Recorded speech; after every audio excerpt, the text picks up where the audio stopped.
안녕하세요, 썰닭입니다. 오늘은 초복이네요. 초복에는 삼계탕인가요? 아니죠. 초복에는 썰닭입니다. 그러니까 구독하기 눌러주세요. 제가 이런 글을 쓰게 될 줄, 이번 일이 이렇게 힘들 줄 몰랐습니다.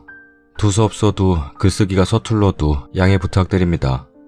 저는 40대 중반이고 대학 동창 아내와는 결혼 19년 차에 세 자녀를 두고 있습니다. 저는 365일을 일터에 묶여 삽니다. 작은 식당을 하나 혼자 하고 있고 시설 관리도 해야 하기 때문에 집에서 출퇴근하지는 않고 식당에서 지낼 때도 많고 일찍 손님이 끝나면 집에 갔다가 출근하며 아이들 등교를 해주고 오는 경우도 많습니다. 일 욕심이 너무 많죠. 경기는 어렵지만 아직 희망도 있고 자식들 잘 커가는 재미에 열심히 살아가려고 노력하고 있습니다. 아내는 전업주부입니다. 내성적인 데다 말수도 적은 편이고 누가 봐도 얌전한 사람이었습니다. 요즘 경제 사정이 어려워 마침 몇 푼 벌 일이 생겨 그 일에 욕심을 부렸습니다. 그래서 일꾼들 점심 좀 부탁했어요. 식대를 남 주느니 아내를 주면 돈도 굽고 점심에 얼굴도 보고 좋겠다 싶었어요. 3, 4일 좋았습니다. 잘했다 싶었고 아내도 싫어하는 눈치는 아니었고요. 그러다 이번 달 8일 오전에 장모님과 함께 도와주러 저를 찾았습니다. 탈 없이 점심을 잘 먹고 작업 현장으로 가기 위해서 나서는데 나 오늘 서울 가. 라미 한마디 하더라고요. 다음날은 한글날 휴무에 막둥이 생일잔치를 한다는 얘기도 들었고 장모님께서 오신 걸로 미루어 서울 친정에 애들 데리고 놀러가나 보다 하고는 아무런 대꾸 없이 일하러 갔습니다. 저녁이 돼서 파김치가 된 몸으로 다음날 휴일 영업을 하려니 딱히 생각나는 사람은 아내밖에 없더군요. 애들이 어디 갔는지도 궁금하고 해서 집에 전화를 했더니 장모님께서 받으시길래 왜 갔는지는 묻지 않고 방순이 언제쯤 온답니까? 했더니 늦게 올라갔으니 새벽 2, 3시에 나오겠지? 라고 하시더라고요. 제 마음이 편치는 않더군요. 그때가 돼서야 장모님께 애들 맡기고 서울 간 걸 알게 됐고요. 차를 가져갔으니 늦게라도 오겠지 생각했습니다. 애들하고도 통화를 하고 애들도 별일이 없어 안심하고 다음날 작업 계획을 하고 나니 새벽 1시가 다 되더군요. 그래서 2, 3시면 온다길래 이제 출발했겠다 싶어서 문자를 보냈어요. 졸지 말고 운전 잘하고 오고 문자 보면 연락 줘. 그런데 30분이 지나도 연락이 없어서 전화를 했습니다. 계속해도 받지를 않더군요. 벨소리를 들었으면 운전 중이라 못 받으면 중간 휴게소라도 들러 전화를 주겠지 하고 기다려봐도 계속 통화가 안 되었습니다. 세상이 험한 데다 혹시 사고라도 났나 하는 노파심이 들어 계속 통화 시도를 하였으나 받질 않더군요. 무사히 내려만 오면 되지. 빨리 오려고 휴게소도 못 들리나 보다 라고 생각하며 내려오면 전화 주겠지 했는데 시간은 새벽 3시가 넘어 3시 반, 4시가 넘어갑니다. 잠을 못 자겠더라고요. 아침에 장비도 들어오고 자재도 들어와서 잠을 좀 자고 일하러 가야 하는데 뜬 눈으로 새고 있으니 집에 와서 자나보다 하고 한 통만 더 해보자고 전화를 했더니 통화가 되더군요. 전화나 한 통하지 전화도 안 받고 그러냐고 물었더니 술 취한 목소리로 친구들 만나고 있어. 라는 대답과 동시에 전화가 끊어지더군요. 그 너머로 남자들 목소리도 들리고 이건 무슨 황당한. 전화가 끊겼으니 아님 친구들 앞이라 불편해서 잠깐이라도 전화하러 나오겠지 하고 숨을 돌리며 한 5분을 기다려도 전화벨이 울릴 기미가 없더군요. 그래서 다시 전화를 했더니 받더라고요. 내가 친구 만나는 걸 뭐라 그런 적 있냐? 혼날까봐 전화도 못하냐? 아니면 다른 이유가 있어?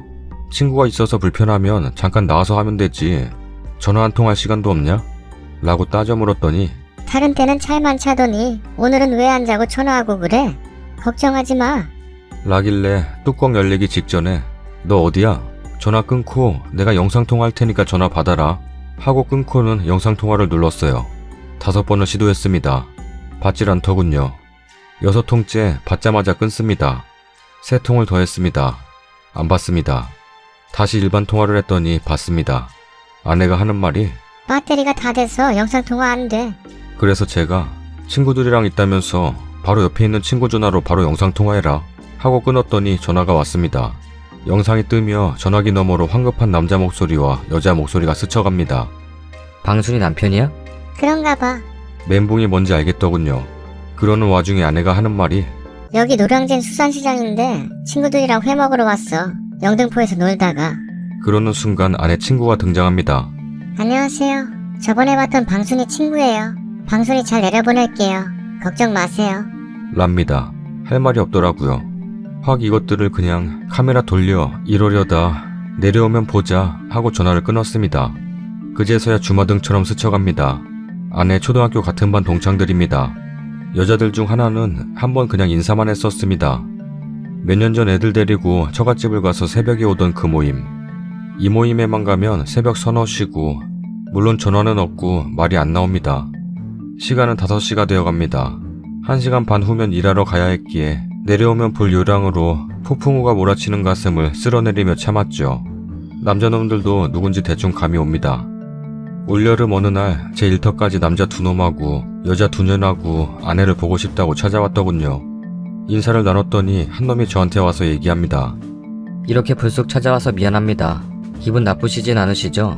라길래 속으로 너 같으면 기분 좋겠냐? 라고 생각하며 누추한 데까지 오셨다고 편히들 얘기하라고 했더니 지들끼리 낄낄대다가 금방 시내로 밥 먹으러 간다고 아내까지 데리고 지가 따라간 거죠. 가버렸던 그 모인 놈들. 일이 손에 잡히지도 않아도 어떻게 합니까? 일은 해야죠. 작업 지시를 하고 보니 아침 8시가 지났습니다. 새벽 4시가 넘어서 마지막 통화를 했으니 겁이 나서 술도 안 깨고 운전하는 줄 알고 또 걱정이 됩니다. 기우였습니다. 아침 9시 반경에 집에 왔다는군요. 드디어 전화가 왔습니다. 오늘 막둥이 생일이라 막둥이 친구들까지 데리고 생일 파티하러 식당으로 온다고요. 저는 미안하단 얘기하고 자초지종을 먼저 얘기할 줄 알았더니 그 말은 없더군요. 그래서 저는 따져 물었습니다. 나한테 안 미안해? 미안하단 얘기부터 해야 되는 거 아니야? 그랬더니 아내가 우물쭈물하며 내가 뭐가 미안해? 짜증이 솟구쳤습니다. 오늘은 내 눈에 띄지 마라 라며 전화를 끊었습니다. 사과하겠지. 우선 일 좀 끝내놓고. 지가 미안하면 일꾼들 밥 때문에라도 식당에 와 있겠지. 그러나 못 믿었습니다. 일꾼들 점심 때문에 오전 11시에 식당에 도착해보니 기대가 산산이 무너지더군요. 9일 하루 종일 연락도 없고 제가 먼저 전화해봐야 욕밖에는 안 나올 것 같아서 참았습니다. 장모도 미워집니다. 번번이 장모님이 내려오는 날 이렇다는 게 깨달아집니다. 10일 다음날도 전화가 없습니다. 몇 푼 더 벌어보려던 일을 포기했습니다. 오는 손님이라도 놓치질 말아야죠. 울분이 쌓여갑니다. 점심시간대가 끝나고 제가 한성질하니 미리 겁먹고 아내한테 전화가 옵니다. 오후 2시쯤 아파트 관리비를 핑계로 전화가 왔습니다. 폰을 고치려고 서비스 센터 왔다네요. 공공장소라는데 따져 물어봐야 좀 그렇고 고쳐지면 관리비 계좌 문자로 보내라고 하고 끊었습니다. 시간 반이 흐른 뒤 딸랑 문자가 왔습니다. 계좌 금액 한 줄 띄고 이제 전화 잘 돼. 라는 딸랑 한 문장이었습니다. 열받았습니다. 전화해서 물었습니다. 할 말 없냐? 미안하단 얘기 안 해? 그랬더니 아내가 내가 왜 미안한데? 랍니다. 지옥이더군요. 미안해. 오랜만에 친구들 만나서 술 한잔 먹었더니 그렇게 됐어. 다시는 안 그럴게. 이 한마디면 아무 일 없을 것을. 도대체 초저녁부터 다음날 아침까지 결혼해서 남편 있고 자식 있는 남녀들이 자기 집에 전화도 없이 오는 전화도 못 받으면서 할 일이 뭘까요? 제가 위처증인가요? 며칠을 홀로 자문을 해보고 해봐도 결론을 낼 수가 없네요. 그래서 12일쯤 이 상황을 더 끌다간 제가 이상해지겠더라고요. 어차피 엎질러진 물 담을 수는 없어도 마음이나 잡으려고 대면을 하고 물었습니다. 아내는 미안해할 일도 아니고 잘못한 것도 없다며 저를 이상한 놈으로 봅니다. 그래서 제가 좋다. 오랜만에 동창들 만나 무슨 일이야 있었겠냐? 왜 전화를 안 받고 하지도 않았던 거야? 라고 물었더니 전화기 고장이고 벨소리가 안 나서 전화 온 걸 몰랐어. 그럼 그 밤에 통화한 건 뭐야? 어쩌다 본 거야. 전화기 고쳤으니까 이제 전화기 잘 돼. 기회를 주려고 무던히 애를 썼건만 그래서 통화 내역을 요구했습니다. 순간 당황하더군요. 다른 건 안 볼 테니 그날 기록만 보여달랬더니 흥분을 하며 오히려 저보고 카드 사용 내역 전체하고 제 통화 기록을 요구했습니다. 그래서 좋다. 주겠다. 원하는 대로 다 줄 테니 서로 다 보자. 라고 그랬죠. 이미 아내 폰의 기록은 12일 이전 기록은 없는 상태로 정리가 되어 있었고 우여곡절 끝에 통화 기록을 발급받았습니다. 전화국에서 발급을 받은 아내는 자기 차로 들어가 버리더군요. 보여주질 않습니다. 차창을 두드렸더니 문을 열고 하는 말이 보여줄 수가 없어. 참나. 그러더니 제3자 입회하에 보여줄게. 그래서 잘됐다. 당신이 하자는 대로 다 할 것이고 제3자가 누구건 당신이 정하라고 그랬더니 법원에 가자. 갔습니다. 법원에. 벤치에 앉아 준비되면 부르라고 들여보냈습니다. 법원이 무슨 그런 일을 한답니까? 금세 나오더군요. 그러더니 이번엔 어디 다른 곳으로 가잡니다. 좋다, 가자. 그랬더니 자기 차를 몰고 갑니다. 저는 제 차로 뒤를 따라갔습니다. 시내를 한 바퀴 돌더군요. 그 머릿속이 궁금했습니다. 그래, 어디까지 가나 보자. 아무 말 없이 따라줬습니다. 그렇게 한참을 돌더니 간 곳이 성당에 있는 건강가정지원센터더군요. 혼자 가서 상담을 하더니 그냥 나옵니다. 회피합니다. 네가 네 말대로 떳떳하면 못 보여줄 일 뭐냐고 어르고 달랬더니 집으로 가잡니다. 봤습니다. 발신 내역만 있더군요. 그래서 수신 내역까지 보여달랬더니 그건 발급이 안 된답니다. 그래서 제가 스피커폰으로 114에 전화를 해서 물었습니다. 함께 들었죠. 수신 전화번호는 마킹 처리가 되지만 발급 가능하다고요. 집에서도 팩스만 있으면 신청 발급이 다 된다며 아주 상냥하게 상담원이 얘기해줍니다. 그러더니 해주겠답니다. 다음날 상담센터에서 전화가 오면 상담을 하고 발급받아주겠다고 미룹니다. 아내에게 왜 아무것도 아닌 일을 이렇게 키우느냐고 따졌더니 내일 상담받고 다 해준다고 합니다. 13일이었습니다. 오후에 전화가 왔습니다. 상담이 밀려 11월 둘째 주나 돼야 상담이 가능하다며 기다리랍니다. 지 걱정해준 것뿐인데 미안해, 다시는 안 그럴게, 한마디면 될 것을. 우려가 의심으로 확신으로 변해만 갑니다. 제가 미쳐가는 것 같았습니다. 밤늦게 일을 마치고 슈퍼에 들러 애들 먹을거리하고 막걸리를 한 병 샀습니다.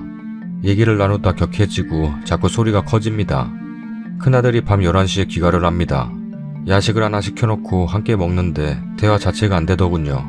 그래서 아들한테 사회를 보게 하고 손들고 발언 기회를 얻는 방식으로 대화의 장을 만들었습니다. 아들이 많이 컸더군요. 지 엄마 편을 들어주려는 모습도 이쁘고 애들 앞에서 무슨 이야기를 하겠습니까만 아들이 하는 말이 엄마 밤새고 오면 아빠한테 전화 한 통은 할 수 있는 거 아니야? 내가 들어봐도 엄마 잘못인데. 아빠가 무서우면 우리한테라도 전화 한 통 할 수 있는 거 아니야? 수긍한다는 듯 고개를 숙이더군요. 아들 옆에서 무슨 짓인가 싶어 거기서 좋게 마무리했습니다. 14일 여전히 그대로입니다. 아침에 애들 등교시키고 일터로 향했습니다. 이를 악물고 참습니다. 애들이 걱정되고 이거 보통 문제가 아닙니다. 모든 가능성을 열어두어야 할 때인 것 같았습니다. 이혼의 절차와 재산권, 양육권 모든 것을 점검하게 되더군요. 사업장도 매각을 해야 하였습니다. 정신을 차리려 해도 맘대로 안 됩니다. 15일 과거 일까지 모조리 들춰내 제가 문제가 있답니다. 자기는 떳떳하고요. 제가 건강가정지원센터의 스케줄을 확인해봤더니 11월 둘째 주나 돼야 상담이 가능하다 합니다. 오래 끌기도 싫고 결판이 나야 한다면 이 지옥 같은 시간을 빨리 끝낼 수 있겠다 싶기도 하고 아내에게 기회도 주고 싶고 무엇보다 대화 자체, 얼굴 마주치는 것도 싫어하니 방법이 없어서 센터 소개로 사설 심리상담소를 소개받아 다음날 만나기로 했습니다. 돈이 좋죠? 16일 아침 상담소장과 만나 그간의 일들을 상담하였습니다. 아내에게도 통보를 하였습니다. 상담을 받겠다는군요. 17일 아내도 혼자 상담을 했다는군요. 21일 목요일 부부가 함께 상담에 임했습니다. 상담자가 해명을 해야 할 것 같다니까 억지로 미안하다 한마디 합니다. 진심으로 들리진 않네요. 매주 수요일마다 상담하기로 했습니다. 25일 오늘 이렇게 술 한 방울 입에 안 대고 방법을 찾아 밤을 지새우고 있습니다. 제 감정을 배제하고 여러분께 조언을 구한다고 썼는데 뭔 할 말이 많은지 두서없이 썼습니다. 아이들 클 때까지만이라도 버텼으면 하는데 힘들군요. 여러분들의 고견을 구하고자 썼습니다. 끝까지 읽어주셔서 감사합니다. 댓글입니다. 하고 왔네. 100번 양보해서 행여나 뭐 간만에 친구들 만나 외박을 하게 됐다고 칩시다. 근데 본인이 떳떳하면 통화 내역 수신이건 뭐건 다 깎겠죠.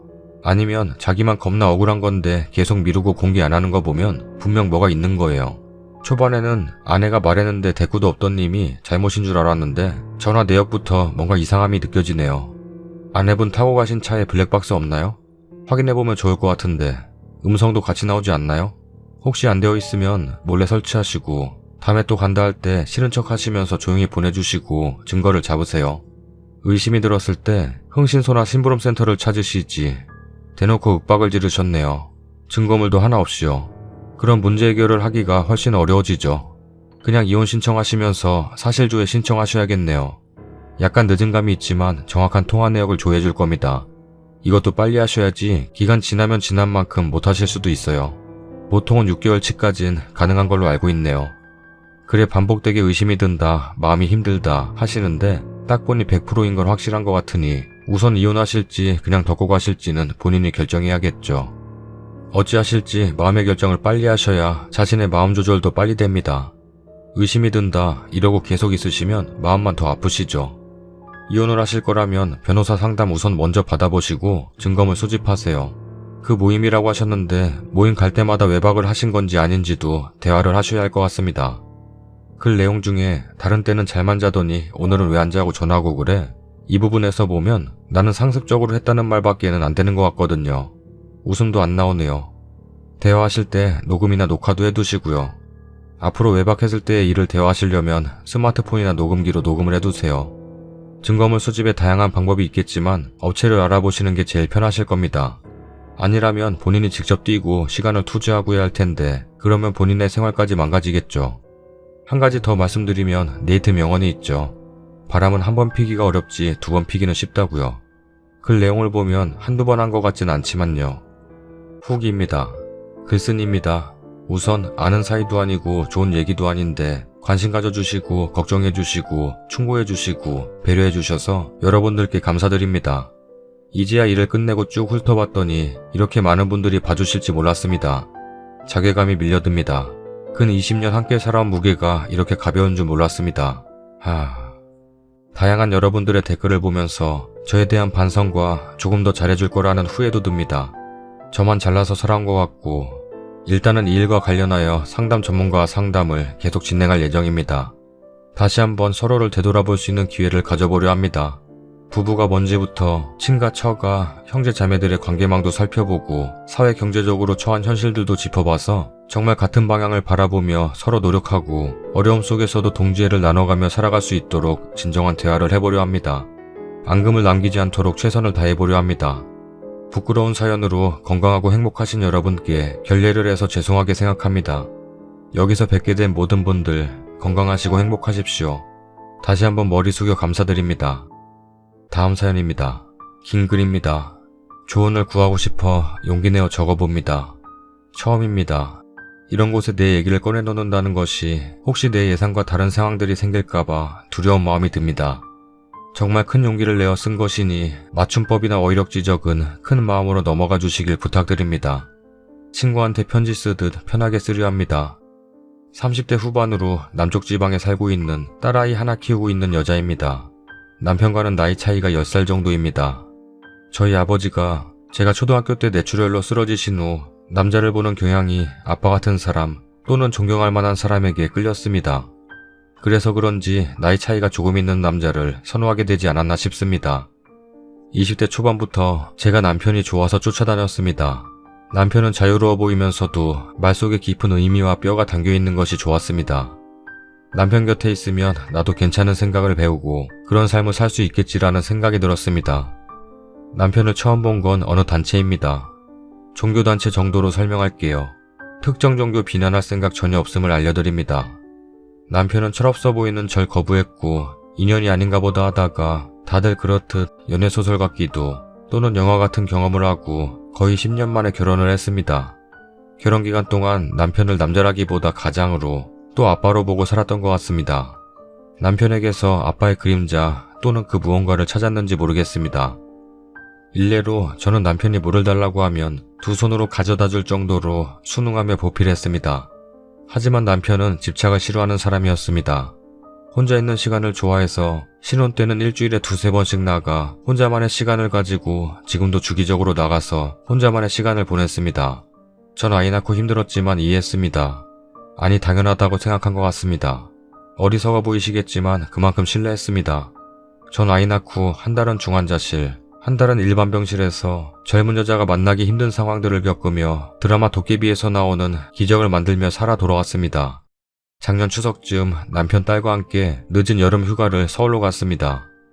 한국에 사는 40, 50대 남자들이 그렇듯이 남편이 그즘 회사 스트레스를 너무 심해했습니다. 그래서 매년 주긴 했지만 큰맘 먹고 남편에게 휴가가 시작되자마자 혼자 며칠 바람 좀 쐬다 오라고 시간을 주었습니다. 남편은 미혼인 가장 친한 친구를 만나러 간다고 했습니다. 그렇게 의심 없이 휴가를 보내고 있었습니다. 결혼하고 한 번도 남편의 핸드폰을 본 적이 없습니다. 결혼 초반에 남편이 네가 감히 내 폰을? 이란 반응도 있었고 지금까지 볼 일이 없다고 생각했던 것이 컸던 것 같습니다. 남편이 혼자만의 시간을 보내고 온 후 같이 여름휴가를 서울로 갔습니다. 그 밤 충전기를 하나밖에 안 챙겨가서 제 폰은 방전이 되었었죠. 밤에 잠자리가 바뀌어 그런 건지 남편이랑 딸아이는 금세 잠이 들었는데 저는 잠이 안 오더라고요. 남편 핸드폰으로 서핑하려고 보는데 여자의 촉이 발동하였고 손이 카톡을 터치하고 있더군요. 네, 예상하시는 대로 카톡에 여자 흔적이 있더군요. 상간녀는 예전 남편 직장 부하 직원인데 회사를 옮기고 너무 힘들어서 남편에게 연락을 했다고 하더군요. 남편 말로는 친한 친구와 시간을 며칠 보냈고 마지막 날 서울에서 조금 일찍 내려와서 같이 만나 저녁만 먹었다고 하더군요. 100번 양보해서 그래 거기까지 믿어주기로 했습니다. 그런데 그 여자를 만나 저녁을 먹은 날이 제 생일입니다. 생일도 함께 보내는 것도 양보하고 싶을 만큼 남편이 안쓰러웠습니다. 쉬게 해주고 싶었습니다. 그 여자랑 5시에 만나 9시에 헤어졌다고 하는데 집에 들어온 시간은 새벽 4시 10분입니다. 후배 여자가 하도 만나자고 해서 만났다고는 하는데 만날 시간쯤 통화 내역을 보니 혹시 엇갈릴까봐 남편이 애가 달아서 1분마다 전화를 했더군요. 처음엔 정신이 혼미해서 증거들을 많이 놓쳤습니다. 나중에 카드 내역을 보니 고기 200g에 3만원 하는 곳에서 식사를 했더군요. 저희 남편 알뜰해요. 딸이랑 나랑 같이 외식하러 나갔을 때 1인분에 4,500원 하는 삼겹살 먹을 때도 돈 아쉬운 티 내던 사람이었습니다. 모텔 결제 내역은 없었으나 현금으로 증거를 안 만들었을 수도 있다고 생각합니다. 처음 겪는 일이라 한 달간 살이 7kg나 빠지고 힘들었습니다. 또한 처음이라 영리하지 못했습니다. 카톡을 차단해서 그 다음부터 증거를 모을 수가 없었습니다. 2달가량 여자에게서 일방적으로 전화가 오더군요. 남편의 쉬는 날은 나랑 있을 테니 그 다음날 오전에. 관계가 참 치밀하고 영리하죠. 남편은 바람이라고 인정하며 이번 일은 변명하지 않습니다. 제가 답답하고 인정이 안 되는 것은 이제부터입니다. 남편에 대한 믿음이 깨진 상황이라 판도라의 상자를 또 열었습니다. 남편이 잠든 후 핸드폰을 뒤지기 시작했습니다. 위에 직장 동료의 증거를 잡으려고 시작한 조사가 다른 곳으로 튀었습니다. 9년 동안 저에게 거짓말을 하고 만난 여자가 있었습니다. 과거의 기억들이 퍼즐처럼 맞춰지고 있습니다. 결혼 전에 각자 친구들에게 서로를 소개하려 강남 모초에서 만났습니다. 보통의 경우 남자는 남친을, 여자는 여친들과 함께 만나는 게 일반적인 것으로 알고 있습니다. 그런데 제 남편 친구 중에 그 여자가 나왔습니다. 친구도 아닌 후배 여자였습니다. 촉이 좋은 제 친구가 이상하다. 했지만 제가 콩깍지가 두꺼웠던 것 같습니다. 친구들에게 결혼 인사하는 자리에 나와서는 제 남편 시어머님이 조금만 넉넉한 분이었으면 자기가 잘해보려고 했다고 말했던 여자가 그 여자입니다. 지금 생각해보니 그 얘기를 할 때 남녀 모든 친구들이 뜨악하는 표정이 생생히 떠오릅니다. 압니다. 데리고 나온 제 남편이 미친 거죠. 다시 한번 제가 콩깍지가 두꺼웠던 것 같습니다. 결혼을 준비하며 겪는 소소함으로 넘기고 결혼을 하고 신혼을 즐기고 있을 때 남편이 싸이월드를 로그아웃을 안 하고 외출한 날이 있었습니다. 위에 얘기했듯 저 남편 뭐 뒤지거나 그런 사람 아니었어요. 정말 모니터에 딱 방명록이 펼쳐져 있었기에 눈에 들어왔습니다. 어떤 여자 후배가 남긴 방명록인데 오빠 결혼한다면서요? 결혼 축하해요. 오빠가 얘기 안 해도 누구랑 결혼하는지 알겠어요. 축하드려요. 같이 한번 봐요. 짐작이 가시나요? 남편 동네에 사는 또래 친구들은 남편이 결혼한다고 하니 친구 모임 때 나온 그 여자랑 결혼한다고 생각할 만큼 요즘 말하는 썸을 아니 그 이상을 즐긴 듯 했습니다. 남편은 절대 아니었다고 하지만 어디 박수가 혼자 칠 수 있나요? 그러니 그 여자는 나를 두고 누구랑 결혼하나 싶어서 철판 깔고 거기까지 나온 거겠죠. 그때부터 제가 조금씩 그 여자를 탐탁지 않아 했습니다. 그리고 조금씩 눈에 보이더라고요. 남편이 단체에서 꽤나 신망이 두터웠습니다. 따르는 이들도 많았습니다. 같이 오붓하게 맥주라도 한잔 하려면 고민 많은 후배들이 늘 전화 오곤 했습니다. 그건 저도 그랬습니다. 오히려 인간관계, 즉 네트워크는 제가 더 단단하고 견고했습니다. 여자는 육감이 있다는 말, 결혼하면 확실하게 알 것 같습니다. 어느 날은 다 들렸습니다. 그 여자였습니다. 오빠 지금 와이프랑 같이 있는데 나랑 통화해도 돼? 남편을 떠보는 여자들만 아는 여우짓. 나를 뭉개고 내가 우위에 있다는 걸 인정받으려는 못된 짓. 남편은 괜찮아, 상관없어. 그러면서 즐겁게 통화를 하고 들어오고 또 어느 날은 신혼인이 달아올랐습니다. 무르 익을 대로 익었을 무렵 전화가 왔습니다. 남편이 아주 허겁지겁 마무리를 하고 나갔습니다. 편의점에 다녀온다고 나갔습니다. 남편이 잠든 후 핸드폰을 보니 우리가 사랑을 나눌 때 그 여자 부재중 전화가 와 있어서 편의점을 간다며 나가서는 그 여자랑 전화를 했더군요. 그 후로 작년 추석밤까지 한 번도 남편 핸드폰을 보지 않았습니다. 이젠 싫은 티를 냈습니다. 왜 싫어하는지는 말하지 않았습니다. 그런데 남편 태도는 이런 것도 이해해주지 못하면 내 아내로 못 산다. 나는 전혀 그 여자에게 여자의 감정이 없어. 내가 하는 일도 만나야 하는 사람도 여자들이 대부분인데 이러면 안 되지. 라며 제 자질을 나무라더라고요. 그때는 미련스럽게도 그런 줄 알았습니다. 그런데 아이를 낳고 1년, 2년 지나다 보니 아닌 것은 아니었습니다. 그때부터 시작이었습니다. 나에게 친한 남자친구들을 만나러 간다며 그 여자를 만났습니다. 거짓말을 했습니다. 남편 말로는 그 친한 남자친구와도 같이 만났다고는 합니다. 하지만 한 번도 그 여자를 만나러 갔다고 내게 얘기하지 않았습니다. 그게 8년입니다. 8년을 거짓말을 했습니다. 정말 믿고 싶지 않지만 직장 때문에 지방으로 이사 온 후 서울에 친구들을 만나러 간다고 할 때마다 서울에서 그 여자를 만났습니다. 주고받은 카톡들을 캡처하며 네톡에 보내는 작업을 하면서 많은 것들을 알게 되었습니다. 휴가 처음 때마다 남편에게 혼자만의 시간을 보내라고 휴가를 주었는데 그때마다 서울에 가서 그 여자를 만난 거. 그러고 나와 딸이랑 보내는 휴가 때 회사에서 바쁜 업무로 연락을 주고받나 했던 카톡이 그 여자랑 농담 따먹기 하고 있었던 거. 그 여자가 아직도 아내가 오빠를 사랑해요? 라고 물으면 당연하다고 하면서 추정이라고 말하며 나중엔 어찌 될지 모른다며 그 여자에게 여지를 주며 나를 조롱한 거. 둘이 아는 사람이 해외에 있다고 그 여자가 같이 터키로 여행 가자고 한 거. 머리색을 골라달라며 애인처럼 군 거. 지가 많이 성장했으니 우쭈쭈. 해달라고 앙탈 부리는 거. 친구를 만나러 서울에 가는 기차 안에서 그 여자가 먼저 찜질방에서 함께 있자고 한 거. 남자친구를 만나러 서울에 간다고 했지만 늘 그 여자에게 먼저 시간이 되냐고 물어본 거. 아이가 학교 생활 때문에 힘들어하는 시즌에 그 여자에게 요즘 너의 생각을 많이 했다고 애틋한 카톡을 보낸 거.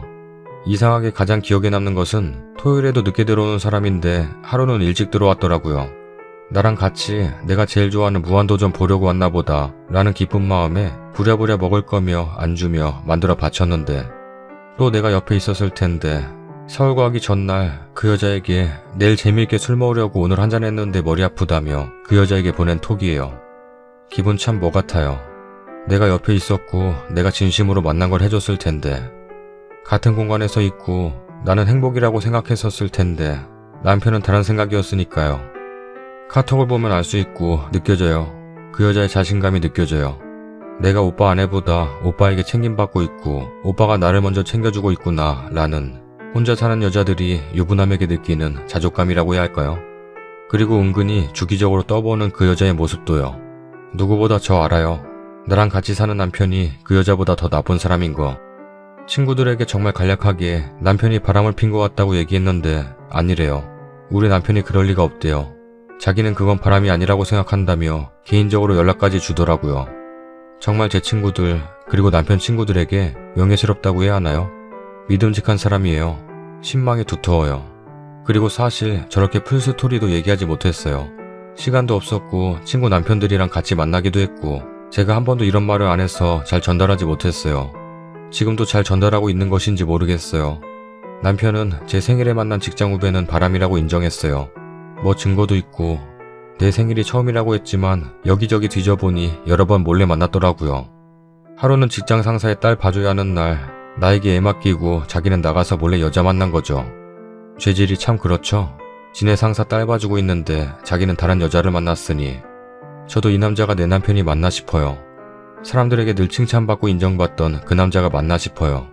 하루는 모임 있는 날 모임 펑크난 거 숨기고 만나려고 했는데 모임 펑크난 거 알고는 제가 오늘은 일찍 들어오는 거냐고 기대하며 기쁘게 물었는데 비웃음이 아니라고 하고는 급히 출근했던 날이었는데 전날 다 모두 연락은 두절이었고 무엇을 했는지는 알 수 없어요. 이건 인정했으니 답답하거나 하지 않아요. 처음엔 가슴이 찢어졌지만 시간이 약이라고 이제 앞날의 걱정과 생각들이 들기 시작했어요. 근데 남편이 그 여자랑은 바람이 아니었다고 극구 부인해요. 네가 바람이라고 하면 바람인데 난 바람이라고 생각하지 않아. 하지만 네가 바람이라고 하니 사과할게. 미안하다. 이혼은 안 돼. 나는 너 아니면 안 돼. 너의 소중함을 몰랐어. 라면서 펑펑 울고 사과는 하는데 그냥 여기까지예요. 그 여자랑 주고받은 카톡을 봐라. 당신이 그 여자랑 주고받은 카톡을 보고서도 바람이 아니라고 하는 거냐? 라고 하면 자기는 그런 카톡을 보며 마주할 가치를 못 느낀다고 회피해요. 지금 제 마음은 억울해요. 제가 보기에는 바람인데 바람이 아니라고 하는 것이 억울하고 10년 가까이 남편이라고 믿은 사람이 사과라는 걸 저 따위로 하는 것도 이해가 전혀 되지 않고 다 부질없었구나 싶어요. 늘 시댁에게 자존심을 구기며 사과해야 할 때 사과는 받는 사람이 받아줘야 할 때까지 하라고 권면했던 남편이 자기는 자기 맘대로 사과를 하고는 나보고 이해해달란 식의 태도를 보니 내가 결혼기간 동안 헛산 것 같습니다. 참고로 위에 제 인간관계가 다 견고하다고 했던 말, 저는 남편이 싫다고 하면 안 만나고 다 정리하고 끊었습니다. 그런데 남편은 거짓말을 하고 만났습니다. 이 부분만 봐도 우리 부부가 서로를 어떻게 배려했는지 보이는 단면이라고 생각합니다. 제가 궁금한 것은 여러분들이 보시기에도 그 여자 바람이 아니라고 생각되는지요? 잠자리? 그건 긴 기간이고 좀 지난 것이라 잠자리 증거는 없습니다. 하지만 알 수 없죠. 그리 오랜 기간 만났는데 정말 내 생각이 틀린 건지 바람이 아닌 건지 궁금했습니다. 그리고 제 얘기를 하고 싶은 공간이 필요했습니다.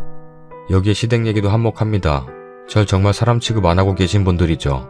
거기 얘기하면 이 글의 2배는 더 나올 것 같아 생략합니다. 이혼에 관한 궁금증이 있으실 텐데 작년 여름에 바로 이혼하자고 했어요. 시간을 달라고 해서 여러 방면으로 이해시켜봐라 했는데 사람은 안 변하는지 자기 자존심이 우선인지 사과를 저런 식으로 하고 넘어가려고 하고 있어요. 이혼은 여러 가지 통로를 보며 고민 중입니다. 아이와 함께 가장 최선의 방법으로 살 수 있는 방향을 모색 중입니다. 혹 제 마음에 울림이 있는 댓글이 있다면 남편에게도 보여주려 합니다. 그래서 이혼에 대한 제 생각은 여기에 공론화시키진 않을게요. 이해 부탁드려요. 긴 글 읽어주셔서 감사드립니다. 힘이 되고 애정어린 충고 기다리겠습니다. 댓글입니다. 관계만이 바람이 아니지요.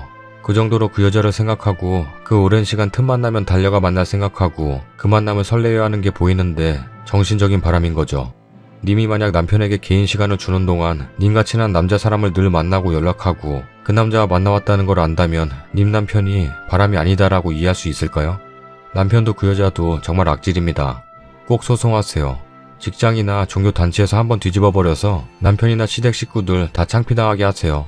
딸아이 생각해서 당당하게 해결하세요. 거짓투성이인 아빠랑 살아봐야 좋을 거 하나도 없습니다. 남편분 정말 이기적이시네요. 가슴에 손을 얹고 바람이 아니었나요? 누가 부부였나요? 정말 글쓴님 글 읽는데 어디 하나 자극적이지 않은 글인데 너무 슬프네요. 인연의 끈은 남편이 놔버렸는데 내가 억지로 잡아다 다시 묶는다고 될까요? 바라는 댓글은 아니겠지만 만나서 토닥토닥 안아드리고 싶네요. 썰닭입니다. 정말 위에 댓글 말대로 자극적이지 않은 글인데 슬프네요. 뭐 어쨌든 오늘 초복인데 맛있는 거 많이 드세요. 삼계탕 집에 예약하기 전에 몸보신 하기 전에 구독하기 눌러주세요. 집에서 백숙을 끓이기 전에 귀찮다고 생각하기 전에 구독하기 눌러주세요. 추어탕도 괜찮다고 생각하기 전에 팥죽 맛있겠다고 생각하기 전에 구독하기 눌러주세요.